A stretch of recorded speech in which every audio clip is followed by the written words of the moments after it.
जय माता दी। आप सभी का माता रानी के इस वीडियो में बहुत बहुत स्वागत है। आज हम बात करने जा रहे हैं हमारी माँ दुर्गा, हमारी जगत जननी, जो इस विश्व का कल्याण करती हैं।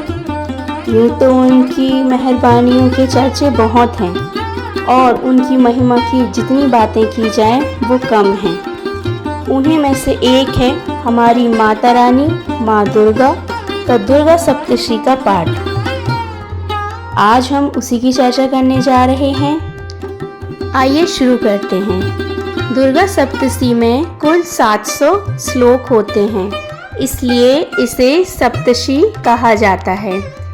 यह मार्कंडेय पुराण का एक महत्वपूर्ण हिस्सा है और इसमें देवी दुर्गा की महिमा, उनकी लीलाएं और शक्ति की उपासना का वर्णन मिलता है। दुर्गा सप्तशती के 3 मुख्य भाग होते हैं: प्रथम चरित्र, मध्यम चरित्र और उत्तम चरित्र। प्रथम चरित्र में महाकाली की कथा, मधुकैटभ वध। मध्यम चरित्र में महालक्ष्मी की कथा, महिषासुर वध और उत्तर चरित्र में महासरस्वती की कथा, शुंभ निशुंभ वध। ये सारा इन अध्याय में विवरण मिलता है। इनके 13 अध्याय होते हैं और इसे चंडी पाठ भी कहा जाता है। यह नवरात्रि और विशेष तांत्रिक साधनाओं में पाठ करने के लिए विशेष रूप से महत्वपूर्ण माना जाता है। आज हम माँ दुर्गा की महिमा और उनके दुर्गा सप्तशती पाठ की अध्याय 1 का वर्णन करने जा रहे हैं। ये अध्याय शुरू करें इससे पहले अगर आप मेरे चैनल पे पहली बार आए हैं तो इसे सब्सक्राइब कर लीजिए और बेल आइकन को हिट कर लीजिए ताकि मेरी सारी अपडेट्स आप तक सबसे पहले पहुंचें। और अगर आपको वीडियो पसंद आता है तो इसे लाइक कीजिए, शेयर कीजिए और नीचे कमेंट सेक्शन में जय माता दी लिखना ना भूलिए। तो आइए शुरू करते हैं हमारी माँ जगत जननी की गाथाएं, हमारी माता दुर्गा का सप्तशती पाठ का अध्याय 1। दुर्गा सप्तशती का प्रथम अध्याय देवी महामाया के प्रभाव और उनके महत्व को समझाने के लिए बहुत महत्वपूर्ण है। इस अध्याय में 2 मुख्य पात्र, राजा सूरत और वैश्य समाधि, अपनी समस्याओं से जूझ रहे होते हैं और उनके मन में संसार के प्रति मोह बना रहता है। वे महर्षि मेघा के पास जाते हैं जो उन्हें देवी महामाया के प्रभाव के बारे में विस्तार से बताते हैं। अब हम जानते हैं राजा सूरत की कथा के बारे में। प्राचीन समय में एक प्रतापी राजा सूरत राज्य करता था। वह अत्यंत शक्तिशाली, बुद्धिमान और प्रजापालक राजा था।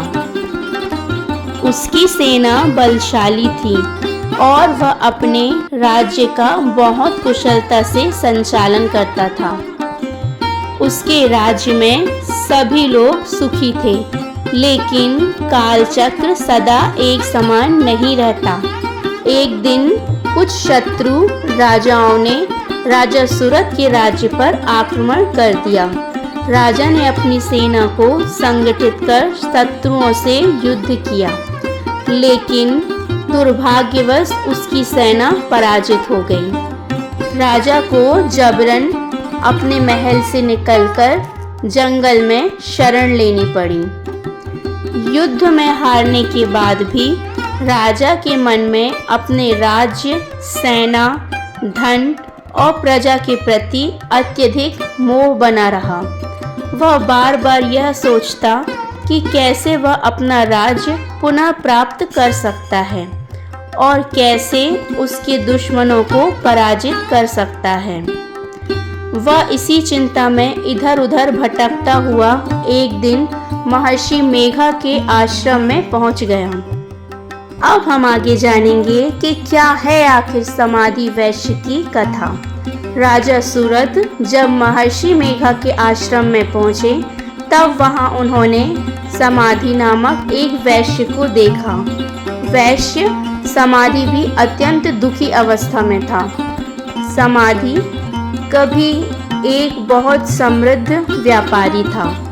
उसके पास अपार धन संपत्ति थी, लेकिन दुर्भाग्यवश उसके अपने ही परिवार, उसकी पत्नी और पुत्रों ने उसे घर से निकाल दिया। उसके स्वजन ही उसके धन का उपयोग कर रहे थे, लेकिन उसे कोई महत्व नहीं दिया गया। अब वह गरीब उस असहाय स्थिति में इधर उधर भटक रहा था, परंतु उसके मन में अभी भी अपने परिवार के प्रति गहरा लगाव था। भले ही उसे उसके परिवार ने घर से निकाल दिया था, फिर भी उसे उनकी चिंता बनी रहती थी। राजा सूरत और वैश्य समाधि दोनों दुखी मन से महर्षि मेघा के पास पहुँचे और उनसे अपने मन में उठ रहे प्रश्नों का उत्तर मांगे। राजा सूरत ने महर्षि मेघा से कहा, हे महर्षि, मैं जानता हूँ कि मेरा राज्य मुझसे छिन गया है, मेरी सेना ने मेरा साथ छोड़ दिया है, लेकिन फिर भी मेरा मन बार बार उन्हीं बातों की ओर आकर्षित होता है। मुझे अपने राज्य, अपनी प्रजा और अपने धन की चिंता बनी रहती है। मैं चाहकर भी इस मोह से बाहर नहीं आ पा रहा हूँ। यह क्यों हो रहा है? इसके बाद वैश्य समाधि ने भी अपनी पीड़ा व्यक्त करते हुए कहा, हे महर्षि, मेरा परिवार मुझसे दूर हो गया है, वे मुझे छोड़ चुके हैं, लेकिन फिर भी मेरा मन उन्हीं की चिंता करता रहता है। मैं सोचता हूँ कि वे कैसे रह रहे होंगे, वे क्या कर रहे होंगे, मैं इस मोह से बाहर क्यों नहीं आ पा रहा हूँ। राजा सूरत और समाधि वैश्य दोनों ने महर्षि से पूछा कि हम बुद्धिमान हैं, फिर भी हमें यह समझ क्यों नहीं आ रहा कि जो कुछ भी हमारे पास था वह अब नहीं रहा, फिर भी हम उसी के बारे में क्यों सोचते रहते हैं, यह मोह क्यों उत्पन्न हो रहा है। तब महर्षि मेघा ने मुस्कुराते हुए उत्तर दिया, हे राजन, हे वैश्य, यह सब महामाया देवी की कृपा और प्रभाव से हो रहा है। उन्होंने आगे बताया कि यह संपूर्ण ब्रह्मांड देवी महामाया के प्रभाव से ही संचालित होता है। वे ही संसार में मोह, अज्ञान और अशक्ति उत्पन्न करती हैं। उनके प्रभाव से ही व्यक्ति सत्य और असत्य में भेद नहीं कर पाता।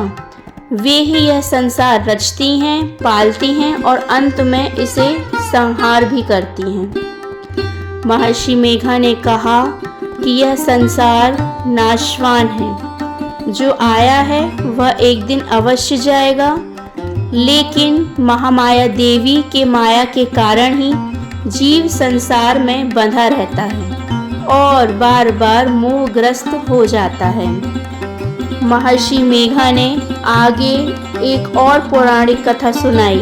वह कथा कौन सी थी, आइए जानते हैं। सृष्टि के आरंभ में जब यह संपूर्ण ब्रह्मांड जलमग्न था, तब भगवान विष्णु योग निद्रा में लीन थे। उसी समय भगवान विष्णु के कानों की मैल से दो अत्यंत बलशाली असुर उत्पन्न हुए, जिनका नाम था मधु और कैटभ।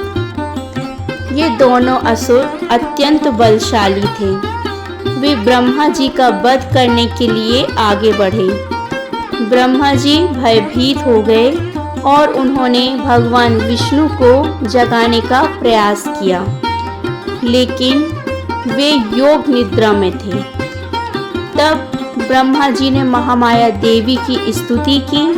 उनकी स्तुति से प्रसन्न होकर देवी महामाया प्रकट हुई और भगवान विष्णु की योग निद्रा समाप्त की। जब भगवान विष्णु जागे तो उन्होंने देखा कि मधु और कैटभ ब्रह्मा जी पर आक्रमण करने वाले हैं।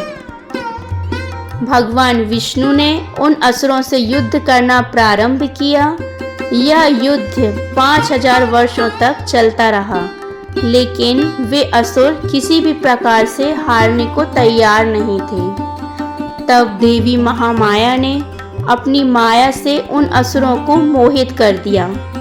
जब मधु और कैटव अपनी शक्ति पर अत्यधिक गर्व करने लगे, तब उन्होंने स्वयं ही भगवान विष्णु से कहा, हे विष्णु, हम तुमसे बहुत प्रसन्न हैं।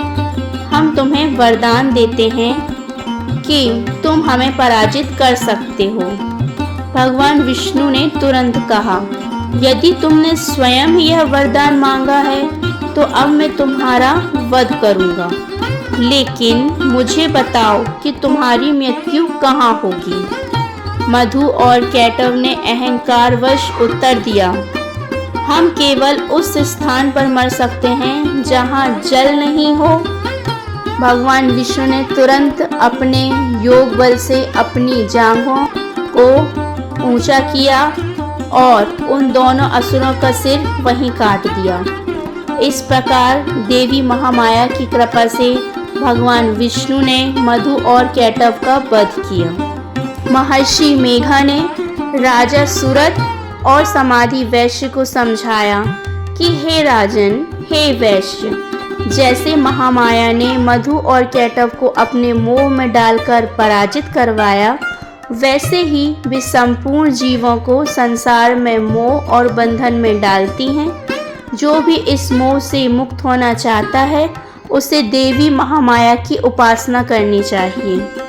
राजा सूरत और समाधि वैश्य को इस कथा से बहुत प्रेरणा मिली और उन्होंने देवी की उपासना करने का संकल्प लिया। तो ये था हमारा आज का दुर्गा सप्तशी पाठ का अध्याय 1, जिसमें हमने मधु और कैटव वध के बारे में वर्णन किया। इस अध्याय से हमें यही सीख मिलती है कि हमें कभी भी मोह और माया नहीं करनी चाहिए। यह संसार महामाया देवी की कृपा से चलता है और उन्हीं के प्रभाव से मनुष्य मोह में बंधा रहता है। यदि कोई व्यक्ति सच्चे हृदय से देवी की उपासना करता है तो वह इस मोह से मुक्त हो सकता है। भगवान विष्णु तक को देवी महामाया की कृपा से ही जागरण प्राप्त हुआ था, जिससे उन्होंने असुरों का वध किया। इस अध्याय को पढ़ने और इसके अर्थ समझने से व्यक्ति के जीवन में भक्ति, ज्ञान और आत्मबोध की वृद्धि होती है। तो इसी के साथ में हमारा आज का दुर्गा सप्तशी का अध्याय 1 समाप्त होता है। अब हम अगले वीडियो में बात करेंगे माँ दुर्गा सप्तशी के अध्याय 2 के बारे में। आज के लिए इतना ही। मिलती हूँ आपसे नेक्स्ट वीडियो में। तब तक के लिए खुश रहिए, अपना ख्याल रखिए। जय माता दी।